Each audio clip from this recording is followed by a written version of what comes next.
Despertando a Consciência. Mais uma vez estamos aqui com vocês para iniciarmos mais um estudo. Já temos aqui alguns companheiros que estão aguardando, Zélia, Léa Brum, alguns companheiros já estão por aqui, né? Algumas companheiras, companheiros, né? Estamos já por aqui aguardando o nosso... Já temos aqui alguns companheiros que estão aguardando. E a nossa live de hoje, nós vamos dar continuidade no estudo do corpo espiritual, né? Hoje nós estamos tentando relembrar aqui para vocês que nós estamos estudando o corpo fluídico, ou perispírito, ou corpo espiritual, que é o corpo chamado um corpo de energia que acompanha o nosso corpo físico e que será o corpo com o qual nós estaremos sendo reconhecidos quando nós deixarmos essa dimensão. Quer dizer, vai ter um momento que a gente tem que sair dessa dimensão, vai ter que retornar à pátria espiritual. E aí, nesse momento, nós precisamos ter um outro envoltório. Esse envoltório é um envoltório que, segundo diz a literatura, semimaterial. Quer dizer, coisa semimaterial não existe na realidade. É um tipo de matéria diferente e que serve de laço entre o corpo e o espírito. Esse corpo espiritual ele é constituído de centros de força, de centros energéticos, né? Chamados também de centros vitais, ou na linguagem indiana do sânscrito, né, que é uma das 23 línguas da Índia. Nós temos aqui temos a palavra chakra, né? Chakra, que quer dizer roda. Isso já estudamos. Então, é um corpo rarefeito, de uma energia diferente da energia que nós conhecemos no mundo físico.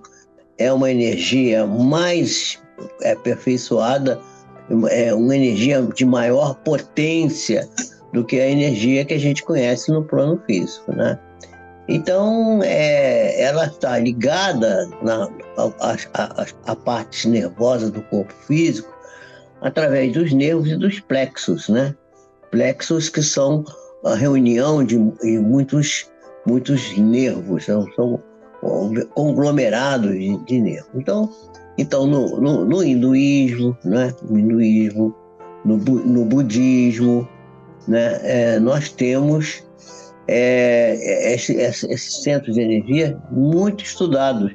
Eles são reconhecidos lá, né?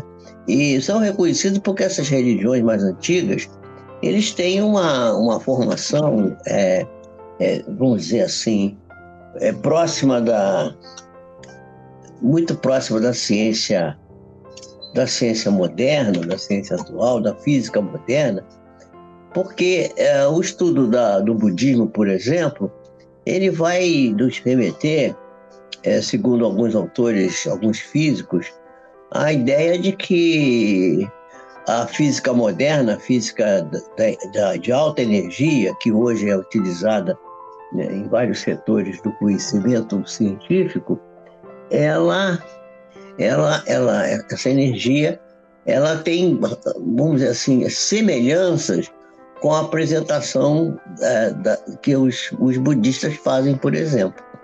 Há um autor, né, que é um físico que foi até candidato a prêmio Nobel, não chegou a ganhar, mas foi candidato, o Patrick Drouot. Ele é uma pessoa sensitiva, um extrasensório, uma pessoa de alta capacidade, digamos, mediúnica. Ele tem histórias dele, que um dia eu vou contar aqui, histórias, por exemplo, ele era capaz de fazer diagnósticos à distância.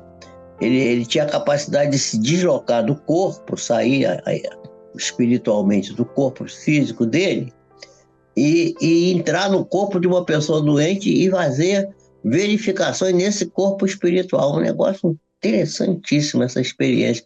Isso foi feito, inclusive, dentro de universidade, com vários com controles muito rígidos e com a presença de cientistas que tinham um projeto de pesquisa, mas que esse projeto de pesquisa ele estava fechado dentro do envelope e só sabia o que tinha que fazer. Eles faziam o que tinham que fazer e só abriam o envelope depois para poder ver se é uma espécie de duplo cego, né? Um estudo duplo cego. E isso comprovou-se essa capacidade extrasensória desse físico, Patrick Drouot, de uma maneira fantástica. Então, o hinduísmo, o budismo, eles têm já conhecimento desses centros de força. Eu quero cumprimentar aqui, já falei, Naléa Brum, que está aqui também a nossa Zélia, então também a nossa Elane, também já está conosco aqui, Elane Santana. Muito boa noite para vocês. Estamos aguardando que os outros cheguem aqui. Hoje eu não mandei mensagem para ninguém, porque eu queria ver que se esse negócio de mandar mensagem funciona. Que da terça-feira eu mandei mensagem para um monte de gente e realmente aumentou muito o grupo aqui. Eu vou pedir para vocês chamarem os outros quando for no dia da live aqui. Manda mensagem para os outros companheiros aí que estão no nosso grupo, ou que não estão, mas que vêm aqui de vez em quando, porque isso ajuda muito a gente ter mais gente aqui para assistir a nossa live. Então, esses chakras, né, esses centros de força, eles são conhecidos, né? Eles são ligados às células endócrinas, ao sistema endócrino, glândula de secreção interna, né? E que lançam os seus hormônios, as substâncias que elas produzem diretamente dentro do sangue. Então, esses centros de força, que não são reconhecidos pela ciência ainda, eles são muito importantes. Hoje nós vamos falar de um centro de força, um só. Vamos falar do centro que nós vamos chamar de centro de força principal, mais importante, que está no alto da cabeça, que é o centro de força chamado coronário. É coronário porque é como se fosse uma coroa, né, que fica em volta da cabeça, uma luz que brilha na cabeça da pessoa. A gente não vê essa luz porque a gente não tem essa vidência, mas quem tem vidência, os seres que são videntes, eles são capazes de enxergar isso. É uma coisa muito interessante. E então essa luz que é vista na cabeça, ela foi usada pelos reis, pelos potestados, que sabiam que essas pessoas que tinham essa grande luminosidade na cabeça, elas eram pessoas muito importantes, muito queridas, muito procuradas, pessoas especiais. E os reis, querendo também ser eles os mais especiais, além de todos, criaram então a ideia de fazer a coroa, com uma coroa de prata, de ouro sobre a cabeça, para dar... Por isso que vem a palavra coroa, né? Então, de coronário, porque a coroa coronária, o centro coronário, que é esse centro iluminativo que está no alto da cabeça, ele é muito importante. Ele assimila os estímulos do plano superior, do plano, vamos dizer, do plano espiritual superior, e dá estabilidade ao corpo físico. Ele é muito, muito importante na saúde. Ele vai ser responsável, de certa forma, a gente já está agora aqui, a Eleni também, está aqui a nossa Estela, está aqui a Sinara Ruda. Muito bem, muito obrigado por vocês estarem conosco. Então, esse centro de força, ele assimila as energias que vêm do plano superior e dá estabilidade à nossa saúde. Ele atua sobre o metabolismo orgânico e é encarregada de fazer com que a pessoa que está desencarnada, ela possa, por exemplo, apresentar-se no campo planetário que melhor se afina com ela. Ela que vai dar a tônica dos outros centros, porque é a partir de cima para baixo, quer dizer, desse centro coronário, está no alto da cabeça, que vai se transmitir a energia que vai descer para baixo, né? No capítulo 2 da página 28 do livro Evolução em Dois Mundos, nós vamos encontrar uma série de instruções que vão tratar desse centro. Ele recebe, em primeiro lugar, as energias do plano espiritual, como eu já falei, e vai comandar os demais centros, vibrando, todavia, numa dependência própria dele, interdependente, ou melhor, ele é absolutamente independente, mas acaba trabalhando na interdependência com os outros centros, trabalhando com os outros centros que estão para baixo. Tem aqui o laringeu, tem aqui o cerebral, aqui para baixo, né? Tem aqui o cardíaco, como nós já vimos nas palestras, nas lives anteriores, né? Então, esses centros, eles têm subdivisões, eles têm essa roda, ela atua pela frente aqui, como se fosse um fulcro, um ventilador, uma coisa assim que roda, né, no sentido horário, e nas costas também. A pessoa que tem evidência, ela vai ver isso de maneira mais aperfeiçoada. E eu sugeri aqui que vocês vissem uma palestra que eu já apresentei há algum tempo atrás, e que no chat da live anterior, da terça-feira, foi colocado aqui para que vocês pudessem poder buscar lá e ver isso. Tá, e chegou aí Maria das Graças também agora, Maria das Graças Cunha, que também é uma companheira que está sempre conosco aqui.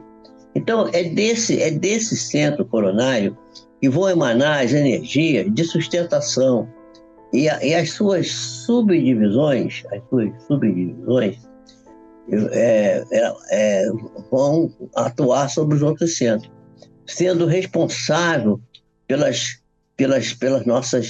controle do nosso pensamento e provedor de todas as energias necessárias e indispensáveis à estabilidade do nosso corpo. O centro coronário é o maior responsável pela nossa saúde. Ele é o centro que supervisiona os demais. E o impulso que ele dá vai interferir nos demais centros, que vão funcionar como usinas secundárias, né? E esse centro coronário é vamos dizer assim, uma usina principal. Agora, responde sempre à nossa capacidade de pensar, de sentir, né? E a questão da vontade, aquilo que eu já falei, energia mental. Vontade, pensamento e sentimento, né? Temos no centro coronário, então, as forças determinantes do espírito e das energias que são organizadas por ele. É dele que parte, desse modo, a corrente que vai servir de estímulo espiritual para a ação dos outros centros, os centros que estão abaixo. E vai depender dos nossos sentimentos, das nossas ideias, das nossas ações. Tanto que os outros centros são interdependentes, um depende do outro, né? Interdependentes entre si. Mas é o centro coronário que vai imprimir, vamos dizer assim, a tônica de como que vai funcionar, porque ele está ligado com a parte mais importante, que é a nossa ligação com o plano espiritual, né? Ele é, portanto, um fulcro luminoso que vai fazer com que, por exemplo, o centro cerebral possa se exprimir no córtex cerebral, dentro do córtex, dentro da estrutura do cérebro, né? Em todos as pessoas, né? A gente vai ter que esse centro cerebral, que é o que fica abaixo do coronário, ele vai agir com as energias que estão ligadas com a parte do nosso cérebro, né? Então, na condição de expressão máxima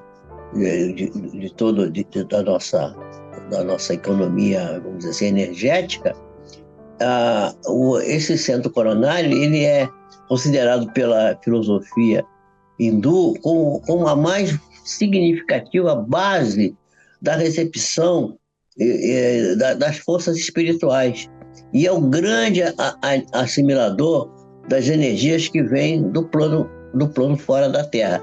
Quer dizer, as energias que vêm do fluido cósmico universal, da energia solar. O Sol transmite energia para a Terra, né? E são capazes de favorecer a sublimação da nossa personalidade, quer dizer, fazer com que nós possamos vencer de maneira mais adequada, de maneira mais eficiente os desafios que a vida nos propõe, né?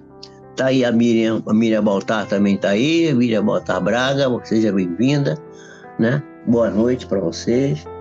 Então, a gente tem esse centro coronário, junto com o centro cerebral, ele é capaz... Peraí, o Carlão, coloca de novo essa mensagem aí, porque eu estava aqui olhando para um outro local, eu não vi, só vi que tinha uma mensagem, mas não consegui ver. A Estela Esteve gostaria de saber mais sobre a glândula pineal. Nós vamos falar da glândula pineal, mas não hoje. Hoje não vai dar para falar da glândula pineal. Vamos ficar só aqui no centro coronário e eu prometo para a Estela que a gente vai trazer a glândula pineal. Mas a gente primeiro tem que fechar esses valores que nós estamos aqui lidando com nesse campo aqui. Nós vamos falar sobre ela. Talvez na próxima terça-feira eu já traga alguma coisa. Vamos ver se vai ser possível, né? Então, o córtex cerebral, que está ligado com o centro que está logo abaixo do coronário, que é o cerebral, né? Eles têm uma estrutura muito delicada, porque ali dentro do cérebro tem vários núcleos reguladores dos reflexos, das sensações, das manifestações nervosas, e corresponde à sede do centro cerebral a nossa capacidade de, vamos dizer assim, de raciocinar, de pensar. O pensamento é uma coisa contínua. E volto a dizer que a energia mental nasce do pensamento, do sentimento, não é? E da vontade. Nós já estudamos isso. Isso já foi uma coisa que nós já falamos aqui. Hoje mesmo falei disso aqui. Então, esse centro coronário, ele permite uma perfeita sincronia desses estímulos cerebrais, né? Nós vamos encontrar isso, por exemplo, uma pessoa que faça alguma coisa criminosa, né? Que faça alguma coisa errada, algum crime que não foi tomado, que não é punido pela lei dos homens, vai determinar nesses centros um plug lá, vai ficar uma imagem lá, vai ficar lá uma memória. E quando ele reencarnar numa outra encarnação, aquilo que ele não foi punido pelo erro que cometeu, aquilo que a gente chama de pecado, né? O que é o pecado? O pecado é o erro do alvo, ele errou o alvo. Peccatum, é do latim, quer dizer erro do alvo. Então, quando ele volta numa outra oportunidade, ele vai ter aquela questão, né, trazida de volta para ele. Bom, essa seria a nossa ideia desse centro coronário. Nós hoje não vamos nos alongar mais, porque eu gostaria que vocês ficassem com esse conhecimento de pedaço a pedaço, né? Então, quando os centros, o centro que está, por exemplo, o centro que está abaixo do centro coronário, que é o cerebral, o frontal, vou falar um pouquinho dele. Ele está contíguo, ele está meio perto do coronário, né? E ele é responsável pelas variadas percepções, das condições que são afetas a ele, que são os sentidos da visão, da audição, o tato, né? E as coisas que estão ligadas com a palavra, né? O logos, né? e a cultura em geral. Porque também aqui ó, o centro que laringeu é o da, eu já falei aqui, que é o da sabedoria, da cultura, né? Então, os nossos poderes psíquicos, né? Eles são gerados, são controlados pelo nosso cérebro. Quer dizer, o nosso cérebro é o efetor desses elementos. E a gente fica aqui relatando essa questão para que a gente possa entender por que quando a gente, por exemplo, ora, quando a gente medita, quando a gente tem bons pensamentos, a gente tem pensamentos de amor, de bondade, quando faz o PET scan, a tomografia cerebral, que é feita em pesquisa nesse campo, nós vamos ver que esse centro se ilumina. Tem até um livro aqui que trata, tem aqui o Ponto de Deus, que diz que quando você pensa em Deus, esse centro, esse ponto se ilumina de uma maneira absolutamente nítida e mostra que aquilo está ativado, não é? Está ativado de uma maneira assim muito, muito, muito profunda. Então, hoje nós vamos ficar aqui com o centro coronário. Eu quero recapitular para vocês, para dizer que o centro coronário, portanto, é esse que está no alto da cabeça, e é ele que é o responsável pela nossa, digamos assim, vamos dizer assim, pela capacidade que temos de nos comunicarmos com o plano espiritual. Só dando um pequeno spoiler aqui do que perguntou a nossa irmã Estela Esteves, né? Porque nós vamos tratar disso na semana que vem. Na semana que vem a gente volta a falar do centro coronário aqui mais um pouquinho, depois nós vamos falar também do cerebral e vamos falar do centro laringeu, mas aí eu já vou falar um pouquinho da pineal. A pineal é uma glândula que ela é formada por cristais de uma substância chamada apatita. A apatita é uma substância como se fosse um carvãozinho, né? Como se fosse um carvão. Não é um carvão, mas é como se fosse um carvão. Aparentemente ela é inanimada, ela não tem assim, uma função muito ativa, aparentemente. Mas ela tem uma possibilidade impressionante, que é de sequestrar, quer dizer, de captar e reter e transmitir as energias eletromagnéticas. Quer dizer, a energia eletromagnética, que é a energia que está no cosmos, que rege todo o cosmos, ela circula no universo inteiro e na Terra como um todo. O próprio corpo humano é um magneto. Nós temos um polo norte, um polo sul no pé, polo norte na cabeça. Como tem os ímãs, né? Os ímãs têm linhas de força. Os ímãs têm linhas de força. Essas linhas de força, elas transmitem elas captam as energias eletromagnéticas e transmitem essas energias eletromagnéticas. Então, a própria Terra é um verdadeiro ímã. Então, é um ímã, um grande ímã. E a glândula pineal, ela tem a capacidade de sequestrar, quer dizer, de captar essa energia eletromagnética. E ela, por essa ser uma capacidade desse cristal de apatita, dessa substância apatita. Então essa substância apatita, ela permite que você possa se comunicar através de uma energia que não é a fala, que não é o vídeo, que não é nada dos 5 sentidos materiais, mas é uma energia, vamos dizer assim, espiritual. Você pode, por exemplo, captar uma mensagem de um ser que já foi encarnado, que agora é desencarnado. Então, por exemplo, você está no momento assim, entre o sono e a vigília, que é um momento de desdobramento da alma, quer dizer, o momento em que nós saímos do corpo sempre que dormimos, porque o corpo precisa descansar e a alma não descansa, ela sai do corpo e continua trabalhando.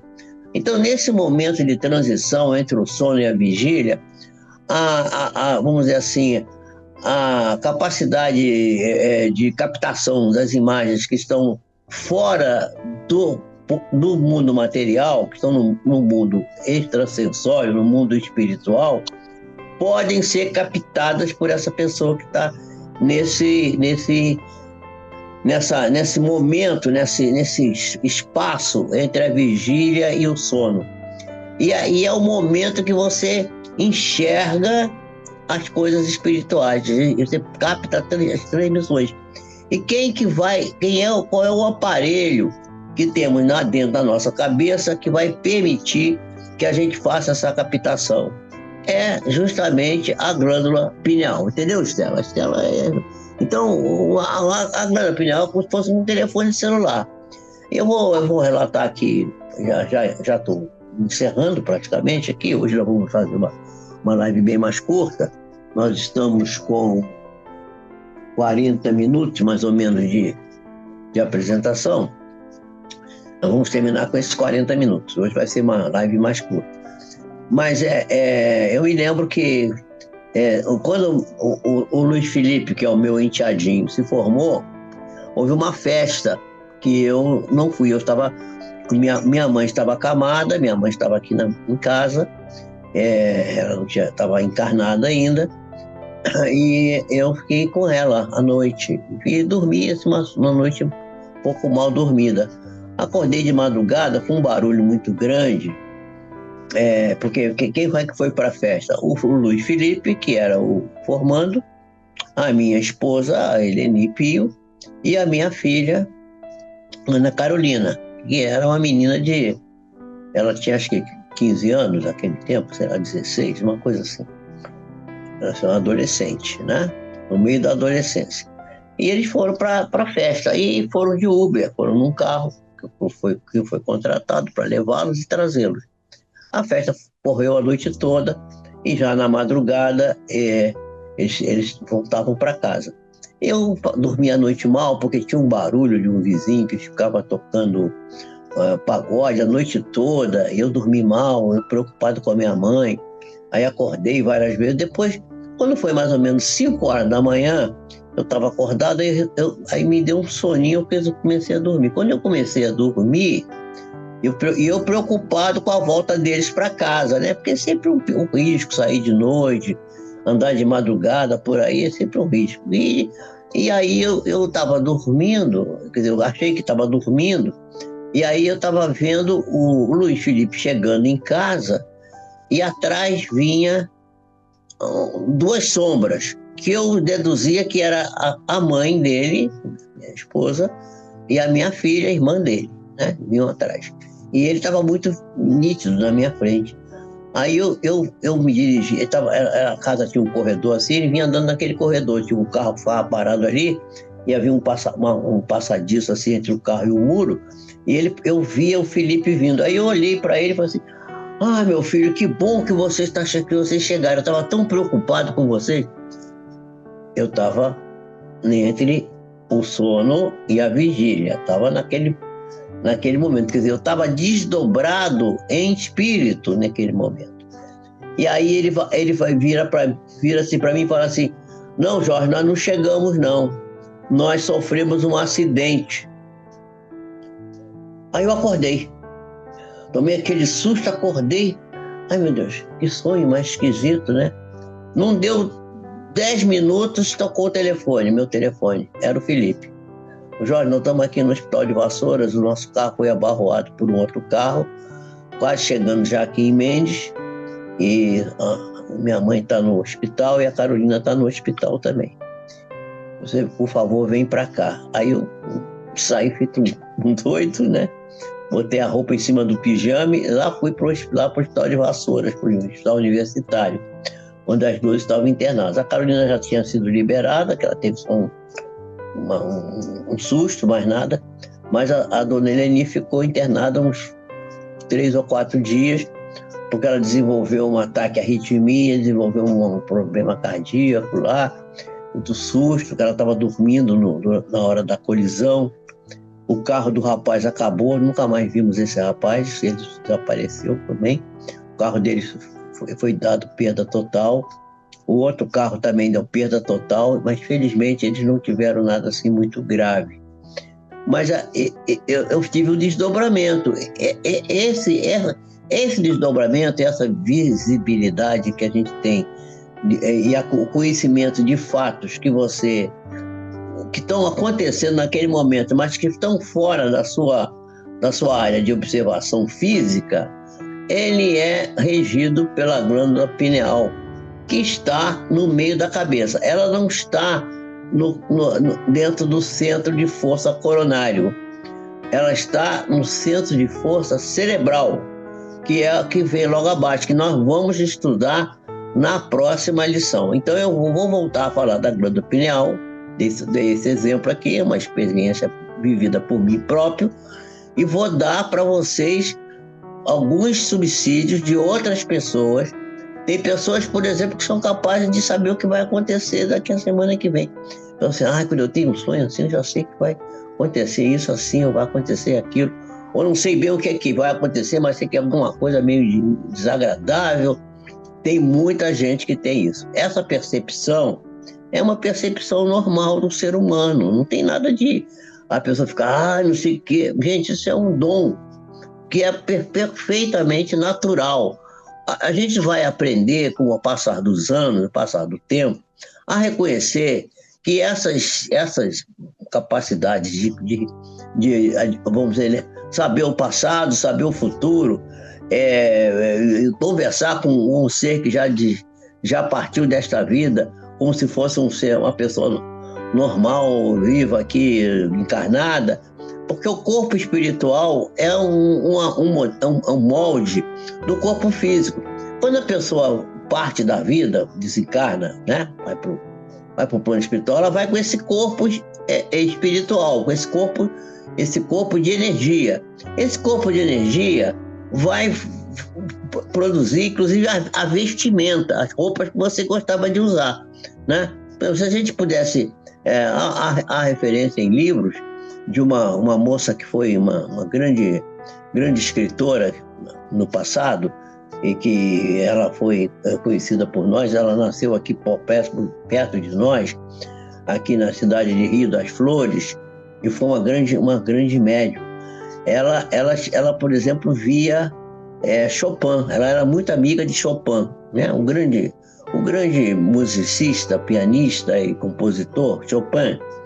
E ela descrevia o Chopin com aquelas roupas da época dele, com aqueles calções bonitos, aquelas meias, com aquelas luvas, aqueles blusões coloridos e todo assim, bordados, com as roupas da época. Então o espírito se identifica, a pessoa se identifica com o aspecto físico que tinha e até com as vestimentas, porque a vestimenta, todo mundo material, gente, todas as coisas que a gente vê e que a gente pode tocar, são criadas pela nossa mente.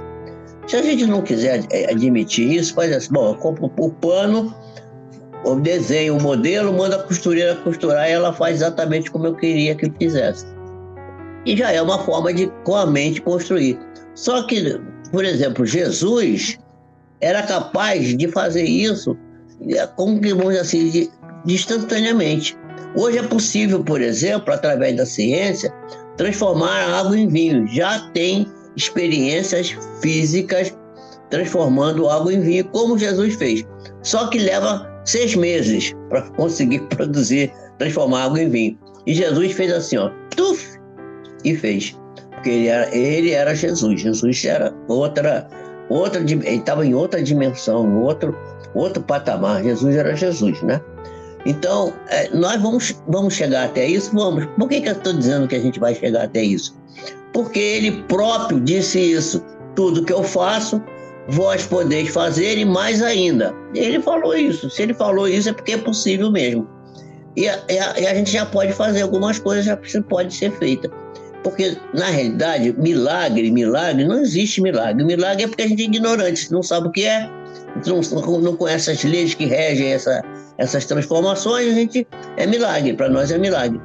Como é milagre todo dia o sol nascer. De manhã o sol nasce, e de tarde o sol deita e aparecem as estrelas do céu. Isso é um milagre. Milagre é aquilo que a gente não entende bem como é que se faz, como é que isso acontece.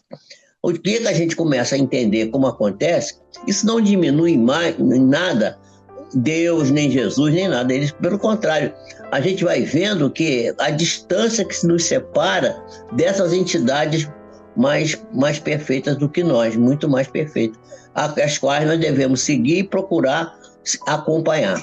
Eu fico muito feliz de estar com vocês aqui. Espero estar aqui terça-feira e dar sequência no estudo desse centro de força que vamos estudar na próxima terça-feira. Tragam outras pessoas, façam compartilhamento, deem like. Vamos tentar fazer com que o nosso canal cresça para a gente daqui a pouco ter um canal muito forte, muito bem estruturado. Jesus nos abençoe, nos dê a sua paz e até terça-feira. Fiquem com Deus.